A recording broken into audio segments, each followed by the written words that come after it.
তওবার দোয়া অসুস্থ ব্যক্তিকে তওবা করানোর জন্য মসজিদের ইমাম সাহেবকে খবর দিয়ে নিতে হয়, মুয়াজ্জিন সাহেবকে খবর দিয়ে নিতে হয়। যদি মা অসুস্থ থাকে, বাবা অসুস্থ থাকে, ভাই বোন যদি অসুস্থ থাকে, তওবা পড়ানোর জন্যে, ইস্তিগফার করানোর জন্যে।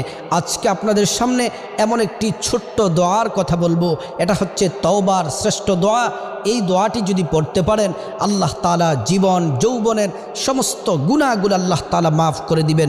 তওবার শ্রেষ্ঠ দোয়াটি হলো রব্বিগফিরলি ওয়া তুব আলাইয়া ইন্নাকা আনতাত তাওয়াবুল গফুর।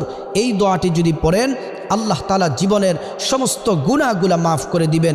অসুস্থ যেই থাকুক, আপনার মা বাবা ভাই বোন যে অসুস্থ থাকে, বারবার এটাকে পড়তে বলবেন।